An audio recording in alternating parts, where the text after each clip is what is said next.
오늘은 사실 이 이스라엘 백성들의 전반적으로 사사기 사무엘상에 등장해 있는 이 말들, 이들이 가지고 있는 문제들을 같이 살펴보려고 합니다.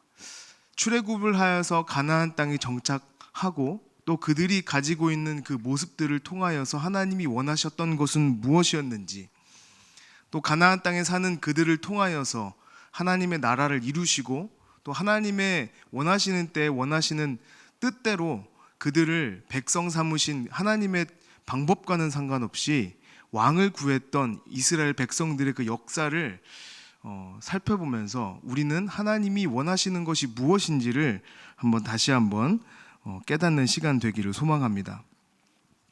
우리가 지난주에 함께 살펴본 내용들은 이스라엘 백성들이 출애굽하여서 광야 생활을 마치고 가나안 땅에 정착한 이후에 그들이 가나안 땅에 있는 사람들을 정복하지 못하고 그대로 살아가면서 끊임없는 고통을 경험하게 되었을 때 하나님께서 그들을 구원하시기 위해서 사사라는 인물들을 보내셨다라는 것을 우리가 잠깐 보았습니다.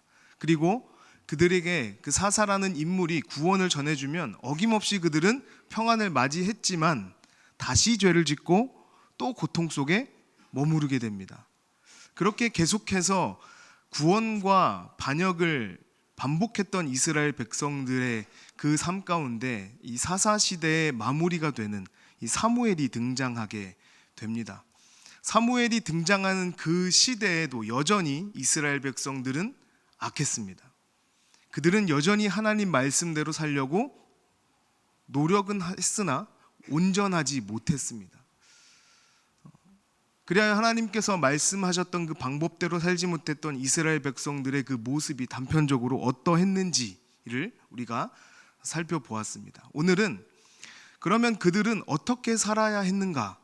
그들이 가지고 있던 지역적인 문제, 또 그들의 종교적인 문제는 어떻게 해결되어야 했는가에 대해서 다시 한번 이스라엘 백성들의 삶을 통하여 살펴보려고 합니다. 사무엘상을 살펴보면 이스라엘 백성들의 초반 정치적인 상황에 대해서 이야기하는 부분과 이 종교적인 상황에 대해서 이야기하는 부분들이 등장합니다. 그래서 그 사무엘상 초반부를 보면 무엇을 느낄 수 있냐면 이스라엘에는 하나님 외에 다른 지도자가 필요함을 보여주고 있습니다.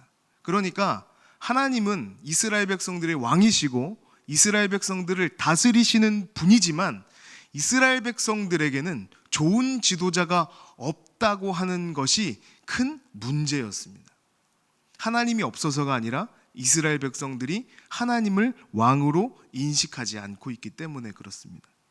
그래서 그들은 그들의 문제를 자기들에게 찾지 않고 자기들에게 왕이 없음을 문제 삼습니다. 결국 나중에 그들은 왕을 구하게 됩니다. 다른 이방 나라들처럼 우리에게도 좋은 지도자가 필요합니다라고 말하는 것이 바로 그 모습입니다. 이스라엘 백성들에게 부재된 것은 좋은 지도자였습니다. 또 하나는 그들에게 주어진 하나님의 말씀을 따라 살아갈 수 있는 지혜와 능력이 부족했습니다. 이스라엘 백성들은 하나님께서 특별하게 부르신 자들이었습니다. 그들은 하나님께서 시내산에서 말씀을 허락하시고 그것을 붙들고 살아갈 수 있도록 명령을 받은 사람들입니다. 그리고 그들은 가나안 땅에 전쟁을 치르고 정착할 수 있게 되었습니다. 그러면 그들은 그 땅에서 하나님이 그들에게 주신 사명이 무엇인지를 확인하고 또 그 사명대로 살아가려고 부단히 노력하는 사람들이 되어야 했습니다. 첫 번째, 그들은 자기의 사명을 지키기 위해서 먼저 주변의 적들을 정리해야 했습니다. 이것은 무엇을 의미할까요? 외부적인 어떤 압박도 없는 평화가 필요했다는 것입니다. 외부의 어떤 문제들, 어떤 권력들이 계속해서 성가시게 문제를 일으키고 그들을 괴롭히는 그런 영향력이 사라졌어야 했다는 겁니다. 그래서 그들은 안정적인 환경을 만들어 놓고 그들에게 어떤 방해도 없는 상태에서 자기들에게 주어주신 하나님이 맡기신 사명, 그것을 이루어내야 하는 것, 그것이 이스라엘 백성들이 받은 하나님의 명령이었습니다.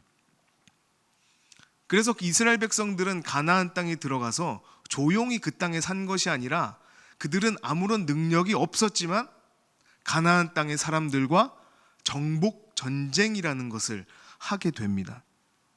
이것은 가나안 땅의 사람들에게는 하나님의 심판이었지만 그 땅에 들어가는 이스라엘 백성들에게 있어서는 부르심받은 하나님 나라의 백성으로서 또 그들에게 주신 하나님의 말씀을 이루어가는 과정으로서 또 하나님 나라의 백성으로 살아가는 하나님 나라의 문화를 꽃 피워내야 할 사명자들로서 해야 될 첫 번째 일이었습니다. 가나안 땅을 정복하고 그 땅의 거민들을 모조리 죽이는 것.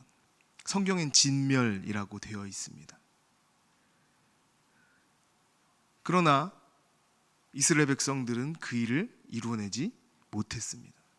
우린 사사기를 통해서 끊임없이 볼 수 있죠. 주변의 강한 적들로부터 계속되는 공격과 약탈에 의해서 그들은 생존하기에 급급했습니다. 그래서 그들이 원래 이루고자 했던 하나님의 그 일들, 하나님 나라로서, 하나님 나라의 백성으로서 이루어야 했던 자기의 사명을 잊어버립니다.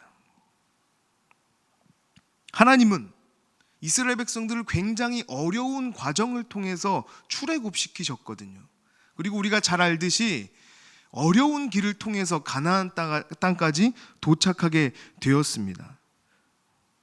그러면 우리는 왜라는 질문을 붙일 필요가 있는 거예요. 하나님은 왜 이스라엘 백성들을 그렇게 힘든 과정을 경험하면서까지 가나안 땅에 정착하게 하셨는가? 좋은 지도자 만나서 좋은 나라 이루고 다른 나라들에게 부러워할 만한 강대국을 이루라고 그렇게 가나안 땅까지 부르셨는가? 그것이 전부는 아닙니다.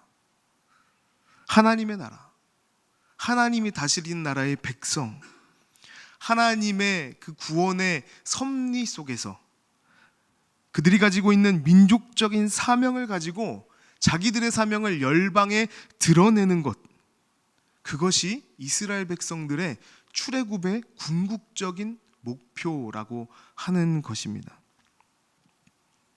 그러나 그들은 그들이 가진 그 궁극적인 사명은커녕 그 사명 근처에도 가지 못하고 자신들이 가나안 땅에서 어떤 위치에 있는지조차 알지 못하는 자들인 것처럼 보입니다.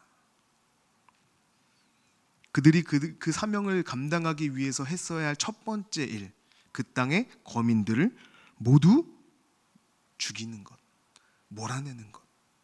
그리하여 이스라엘 백성들이 처음 가나안 땅에 도착하여서 그들은 가나안을 완벽하게 정복하고 외부의 적을 제거하고 평화를 이루고 난 후에 그 다음 나라로서 도덕적이고 문화적인 것들뿐만 아니라 나아가서 그들이 가지고 있는 독특한 종교적인 그 무언가를 이뤄낼 수 있었어야 하는 겁니다.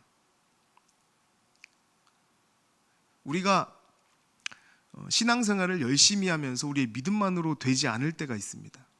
어떤 때냐면 우리의 주변이 복잡하고 소란스러울 때예요. 제가 기도하기 전에 항상 말버릇처럼 하는 이 멘트 중 하나가 분주함 가운데서 우리를 불러내셔서 이 예배로 나아오게 하신 하나님 감사합니다라는 표현을 종종 쓰는데 그게 그런 이유 때문입니다. 분주하면 예배 못해요. 분주하면 신앙생활 못합니다. 저는 부자가 천국에 들어가기 어렵다고 하는 말은 돈이 많아서라고 생각하지 않습니다. 누릴 게 많고 가진 게 많으면 예배할 시간이 없어요. 하나님께 나아갈 시간이 없어요. 이스라엘 백성들의 분위기도 그렇습니다. 우리도 우리의 신앙생활을 잘 유지하기 위해서 우리의 주변을 정리할 필요가 있습니다. 분주하고 복잡하게 이것저것 많이 버려놓고 주님, 제가 주님께 나아갈 시간이 없는데 이 일이 해결되어 제가 많은 것을 가지게 되면 이 많은 것으로 주님께 섬기고 봉사하겠습니다. 주님은 지금 우리를 원하십니다. 우리가 들고 오는 그 무엇이 아니라 하나님 말씀에 순종하여 지금 당장 나를 원하시는 겁니다. 이스라엘 백성들은 그것을 잘 알지 못했던 것 같아 보입니다. 가나안 백성들을 그 땅에서 다 몰아내지 못합니다. 그 땅에 남은 가나안 사람들, 족속들 뿐만 아니라 특별히 블레셋 사람들이 그 땅에 남아서 사사기부터 등장하는 여러 가지의 문제들의 원인이 되고 가시처럼 이스라엘 백성들을 괴롭히게 돼요. 이 사람들은 이스라엘 국가 역사의 초기부터 위협하고 적대감을 드러냈던 사람들입니다. 이스라엘 사람들과 끊임없이 부딪히고 문제를 일으켰던 그 지역이 있습니다. 지도를 한번 함께 보겠습니다. 이스라엘 지도입니다. 무슨 그림인지 잘 모르시겠죠? 이건 이스라엘 사람들이 들어가기 전에 가나안 땅에 살고 있던 그 가나안 족속들과 그 주변의 이방 나라들입니다. 다 설명할 수 없지만 복잡하죠. 많이 살고 있죠. 그런데 가운데를 중심으로 우리 성도님들이 보고 계신 그 지역이 지중해 왼쪽에 보면 노란 이 무같이 생긴 지역이 조금 있습니다. 지중해 옆에 붙어 있는 여기가 블레셋 사람들의 땅입니다. 여기에 블레셋 사람들이 살았는데 가나안 사람들이 들어오게 된 겁니다. 요단강을 건너서 그 땅을 반으로 나누고 남쪽을 점령한 후에 돌아서 북쪽을 점령합니다. 그리고 나서 땅이 이렇게 변합니다. 이스라엘 사람들이 분배받은 땅의 지역입니다. 그리고 저기에 블레셋 지역은 여전히 그대로 블레셋 사람들의 땅으로 남아있는 겁니다. 이상적으로 분배한 그대로 땅을 다 정복했으면 좋겠지만 그대로 이루어지지 못합니다. 블레셋 사람들은 여전히 해안 지역에 터를 잡고 살았습니다. 블레셋 사람들이 산 지역의 터는 독특한 특징을 갖고 있는데 사진을 한번 보겠습니다. 위에는 산악지형이고 밑에는 해변가입니다.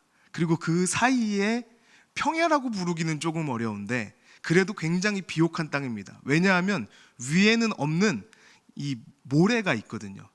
그래서 저기에는 지금도 무화과 또 여러 가지 과일들 지금도 비옥한 땅으로 불려져서 농사를 짓기 좋은 땅입니다. 그리고 저 땅을 차지하기 위해서 이스라엘 백성들과 여러 번 전투를 벌이기도 합니다. 저 쉐펠라 하는데 저지대라는 뜻입니다. 저지대. 그러니까 저지대라는 말은 낮다는 뜻입니다. 위에 높은 지역에 이스라엘 사람들이 살고 이 블레셋 사람들은 그 저지대를 점령하고 살았습니다. 그리고 저기에는 이스라엘 사람들이 쳐들어오기 힘든 구조로 되어 있기 때문에 자기들은 수비하기 좋고 쳐들어오긴 어려운 지역적인 이점도 있어서 이스라엘 사람들이 블레셋 사람들을 몰아내기는 굉장히 어려웠습니다. 그리고 심지어 블레셋 사람들이 가지고 있던 무기도 이스라엘 사람들과는 달랐는데 그들은 철병기들을 가지고 있었다고 해요. 성경에도 기록되어 있지만 그래서 이 사람들을 추측하기는 원래 이 땅에 살던 사람들은 아니고 저기 멀리서 지금으로 따지면 이제 유고슬라비아 쪽 그 조상들 되는 사람들의 지역에서 철병기 문화들을 가지고 BC 1200년 정도에 이제 육로를 따라서 쭉 내려왔을 것이다. 그리고 정착해서 살게 됐을 것이다 라고 추측합니다. 추측. 그러니까 외부에서 철기 문화를 가지고 들어온 거죠. 그러니 이스라엘 사람들에겐 없는 철기 문화를 그들은 이미 가지고 있었고 전쟁을 해봐야 기껏해야 사울이나 요나단 정도가 철칼을 갖고 있었지 나머지들은 농기구 가지고 있었습니다. 그러니까 싸움이 되지 않는 상태였다는 것이죠. 굉장히 강력한 힘을 가지고 있는 사람들이었다고 우리는 생각해 볼 수 있습니다. 그런데 우리가 다시 한번 이스라엘 백성들의 사명으로 한번 돌아가 보자고 하는 거죠. 그들의 사명은 무엇입니까? 가나안 땅에 민족들을 물리치는 거예요. 가나안 땅의 민족이라고 할 때는 우리가 아는 것처럼 헷 족속, 기르가스 족속만 이야기하는 게 아니라 그 땅에 거주하고 있는 하나님께서 그들에게 주신 모든 지역의 땅에 살고 있는 민족들을 물리치는 것을 포함합니다. 거기에 블레셋도 포함되는 거예요.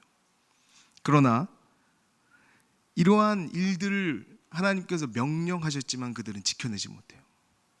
하나님께서 그들을 애굽에서 불러내시고 홍해를 건너게 하시는 기적과 동시에 시내산 밑에서 만나셔서 그들에게 말씀을 주시고 문화라는 제도를 주시고 법을 갖게 하셨습니다. 그리고 그들이 나라를 이룰 수 있도록 가나안 사람들 뿐만 아니라 소수 민족에 가까운 블레셋 사람들까지도 정복하여서 그 땅에서 하나님이 말씀하신 그 뜻대로 살아가라고 명령하신 겁니다.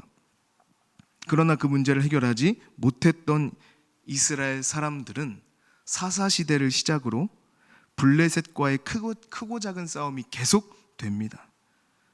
그 문제가 해결되지 않은 상태에서 사무엘 시대까지 오게 되었다고 하는 거예요. 우리가 지난주에 보았지만 이 사무엘 시대에는 블레셋 사람들이 잠잠합니다. 왜 그러냐면 이 사무엘 시대에 하나님께서 블레셋 사람들을 초자연적인 힘으로 완전히 무너뜨리시는 거예요. 블레셋 사람들이 깨갱하고 도망가게 됩니다. 우리는 이 블레셋 사람들의 위치를 살펴볼 필요가 있는 게 그들이 가지고 있는 정치적인 기구도 굉장히 강력해요. 아까 보았듯이 나라가 그렇게 크지 않거든요. 엄청난 힘을 가진 나라는 아닌 것 같아 보여요. 메소포타미아에 비하면 굉장히 작은 나라입니다. 그런데 이 블레셋이라는 나라가 가지고 있는 지리적인 위치가 굉장히 중요했어요. 우리 성경에 보면 출애굽할 때 원래 해안길을 따라서 쭉 올라오면 한 일주일 정도 걸리면 가나안 땅에 도착할 수 있다고 해요. 그런데 하나님께서 그 길을 막습니다. 왜냐하면 그 길을 따라오면 100% 블레셋을 만날 수밖에 없습니다. 그러면 그들과 전쟁을 해서 두려움을 겪게 될까 봐, 가나안 땅에 들어가기를 애초에 포기할까 봐 하나님께서 그 길을 보내지 않으시고 오히려 우회시켜서 돌아가는 게 광야길이거든요. 그런데 어디로 가도 결국에는 그 남방 쪽을 지나서 가게 되면 블레셋을 마주치니까 애초에 요단강 동편으로 돌아서 우회를 해서 들어가게 되는 겁니다. 굉장히 먼 길을 돌아가게 되는 거죠. 애초에 블레셋을 만나지 않습니다. 그들의 정치 제도도 굉장히 우수했는데 블레셋은 그 당시에 이스라엘의 12민족 제도와는 다른 도시 국가 형태를 띠고 있었습니다. 이게 왜 문제가 다르냐면 12이 지파는 자기들의 이 부족을 가지고 있는 거예요. 르우벤이면 르우벤, 시므온이면 시므온, 유다면 유다. 그러니까 이런 족속의 장점은 우리 형제가 맞고 오면 내가 가서 때려줄 수 있습니다. 그런데 옆 사람이 당하고 있으면 그렇게 큰 관심을 보이지 않습니다.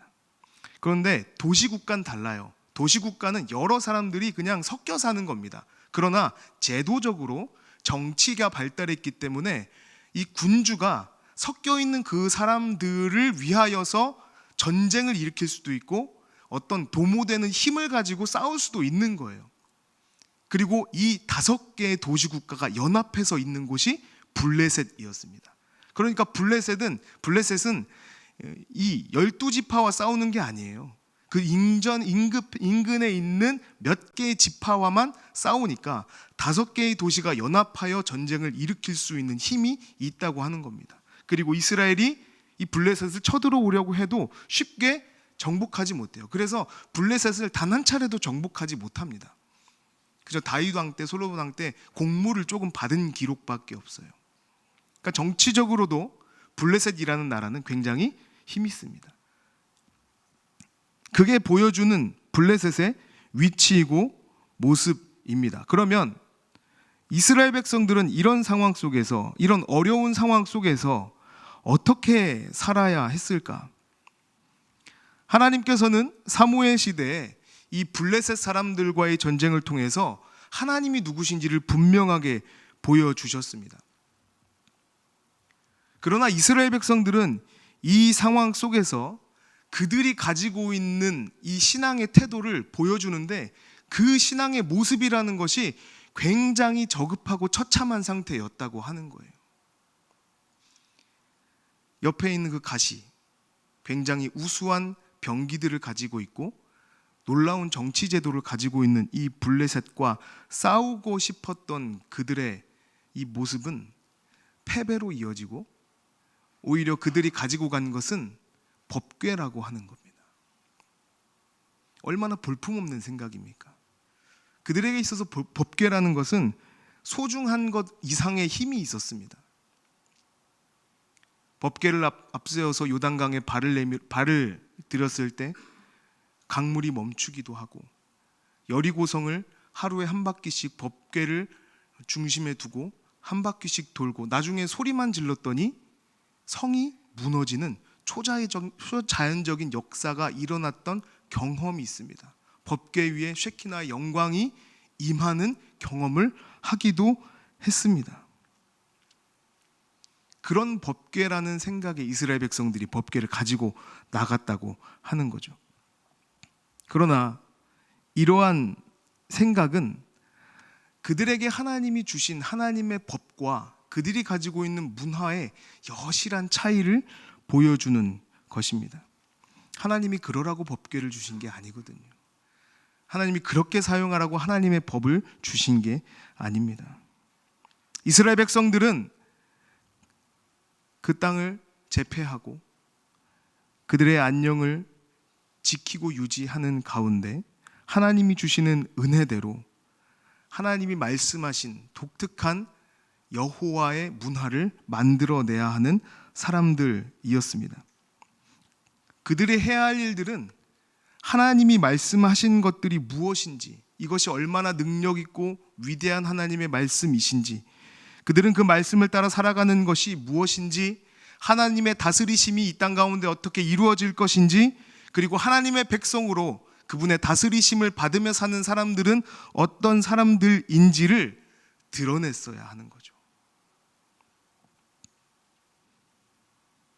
히브리 사람들, 이스라엘 사람들이 그런 것들을 전혀 못한 것은 아닙니다.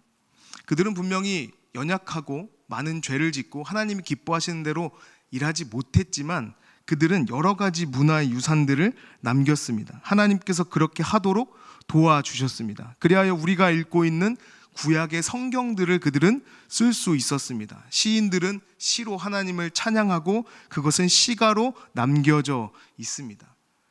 그들이 노력한 문화의 결과들인 거죠. 그리하여 오늘날 우리가 구약의 성경들을 읽어낼 수 있게 되었습니다.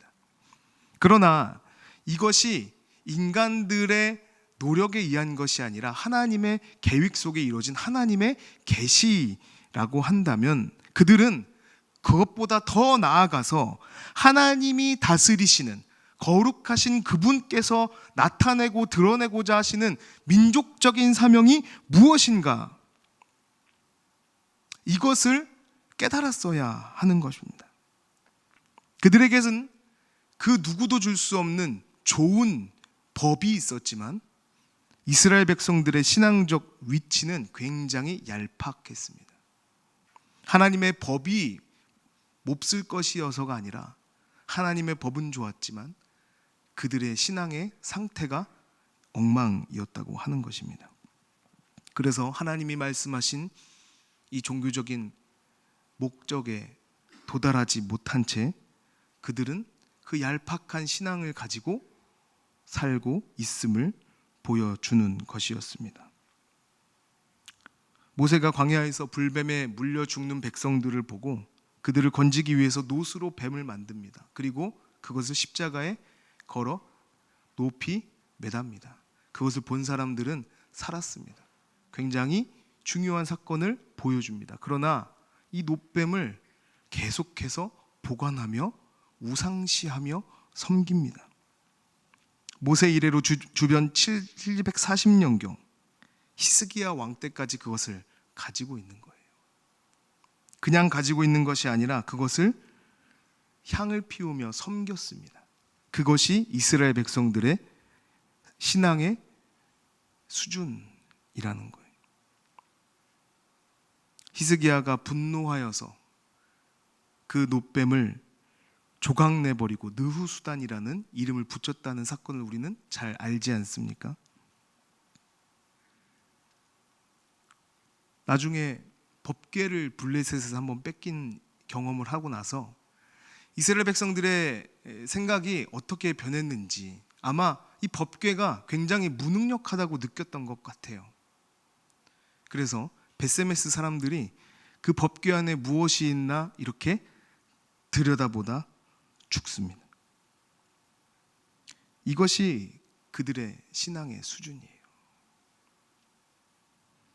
하나님께서 무능하신 것이 아니라 하나님이 그들에게 주신 신앙과는 법과는 전혀 다른 도달하지 못하는 그들의 수준에 의하여서 이스라엘 백성들은 그냥 그렇게 살아가고 있다고 하는 것입니다. 이 땅에 살아가는 것은 그런 것 같아요. 블레셋이 엄청 강대국이 아닙니다. 모든 지역을 다스리고 있는 나라가 아니에요. 그 일부분, 작은 그 일부분을 다스리고 그들을 끊임없이 괴롭히는 가시가 됩니다. 우리도 마찬가지라고 저는 생각합니다. 우리도 인생의 거대한 풍파 때문에 내 인생이 하나님을 섬기는 데 방해가 될까요? 내가 살아가는데 내가 감당하지 못할 어려움 때문에 하나님을 떠납니까? 잘 생각해 보면 우리는 큰 사건 사고 없이 잘 살아가고 있다고 생각하는 그 과정 가운데 작은 일, 작은 문제, 하나님의 뜻대로 행하지 않는 그 무엇이 나를 끊임없이 괴롭히고 문제 삼게 되는 겁니다. 여러 가지로 표현할 수 있습니다. 어떤 사람에겐 돈이 될 수도 있고, 어떤 사람에겐 관계가 될 수도 있고, 어떤 사람에게는 그것이 명예가 될 수도 있고요. 어떤 사람에겐 지식이 되기도 하더라고요. 왜 그런 문제가 발생할까요? 우리는 그럼 이 땅에서 어떻게 살아야 합니까? 우리는 이 세상을 바라보는 관점이 있습니다. 그것을 우리는 기준 삼아서 살아가는 자들인 거죠. 한번 PPT를 넘겨볼까요? 우리는 이 땅의 본질들을 파악할 수 있는 기준을 만듭니다. 이 본질이 어떤 기준으로 우리에게 평가가 되는지에 따라서 가치를 가지기도 하고 가치를 가지지 못하기도 합니다. 어떤 사람에게는 돈이 가치라고 생각되어져요. 어떤 사람에게는 돈은 별로 그렇게 중요한 게 아닙니다. 그런데 사람은 너무 중요해요. 관계는 너무 중요한 거예요.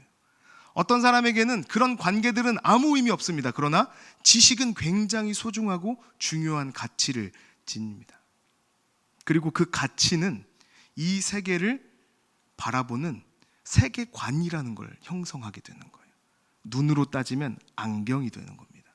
그러면 그 안경을 어떤 안경을 썼느냐에 따라서 그 사람들이 사는 세계의 문화가 결정되는 겁니다. 우리 그리스도인들에게는 무엇이 기준되어야 합니까? 이스라엘 백성들에게는 무엇이 기준되어야 있습니까? 그들이 무엇을 기준으로 삼았어야 어떠한 가치가 세워졌을까요? 그리고 그들에게는 어떠한 세계관이 만들어졌고 그러면 그들은 어떤 문화를 만들어낼 수 있었을까요? 이것이 오늘날 우리의 숙제인 거예요. 계속 띄워주세요. 그리스도인들은 우리 세상에 존재하는 본질을 어떤 기준으로 바라볼 것입니까? 오늘 우리가 성경을 읽는 이유가 바로 이거거든요. 왜 공동체 성경 읽게 합니까? 좋은 말씀이 많아서요? 말씀 자체에 기적적인 능력이 있으니까요? 아니요. 성경에는 이 세상의 본질을 바라볼 수 있는 하나님 나라의 기준이라는 게 존재하는 거예요. 원리가 있는 거예요. 그 원리를 우리가 배우는 겁니다. 그 기준을 배우는 거예요. 그리고 이 땅 가운데 가치 있음과 가치 없음을 구분하며 살아가는 겁니다. 하나님은 그 어느 것도 하나님 위에 존재하지 않게 하라고 말씀하셨어요. 하나님은 하나님 외에 어떤 것도 신으로 인정하지 않으신다고 말씀하셨습니다. 심지어 우리에게 없어서는 안 될 물질이더라도 그것은 하나님과 동일시될 수 없다고 말씀하셨습니다. 우리는 가치가 너무나 분명한 사람들인 거예요. 그러면 그런 동일한 가치를 가지고 있는 우리는 같은 안경을 끼고 있는 사람들인 거죠. 성경에서 가치를 배웠기 때문에 성경의 기준에 따라 그 가치를 가지고 사는 우리는 기독교적인 세계관을 가지고 있는 사람들이 되는 겁니다. 그러면 당연히 신광교회에 드러나는 신광교회의 문화는 하나님이 기뻐하시는 문화가 되어야 할 것입니다. 이것이 오늘 우리가 성경을 통하여 이스라엘 백성들의 모습을 통하여 알 수 있는 거예요. 그리스도인의 궁극적인 사명은 무엇입니까? 우리는 먼저 예수 그리스도로 옷 입고 예수님이 우리에게 말씀하신 그 기준들을 따라서 이 땅 가운데 가치를 분별하며 살아가는 자들이 되어야 하는 겁니다. 그렇게 살아갈 때 우리는 이 땅을 보는 눈이 달라질 수밖에 없어요. 그러면 어떻게 살아야 하는지를 결정할 수 있습니다. 그렇게 성경의 말씀대로 살아가는 사람들이 살아가는 문화가 기독교 문화가 되는 겁니다. 오늘 이 밤에 우리가 이렇게 살아가는 이 세상 속에서 여전히 세상은 변하지 않는 것 같고, 이 변하지 않는 세상 속에서 예수 그리스도를 믿는 자로 살아간다는 것이 조금은 반대로 살아가는 것 같은 그런 느낌을 받는 이 요즘에, 그럼에도 불구하고 우리가 성경의 원리대로 산다고 한다면 그 길이 결코 틀리지 않았다는 사실을 다시 한번 확인하고, 주님, 내가 주님 말씀과 주님의 기준대로 살아가기 원합니다. 주님, 우리의 삶의 규범이 되어 주시옵소서. 우리의 삶의 울타리가 되어 주시옵소서. 그렇게 작정하며 나아가길 소망합니다. 하나님이 도우실 줄 믿습니다. 이 세상과는 다른 방법이겠지만, 이 세상이 바라고 원하는 방법은 아니겠지만, 우리 주님 원하시는 방법이라면 그것이 생명의 길인 줄로 믿습니다. 기도하겠습니다.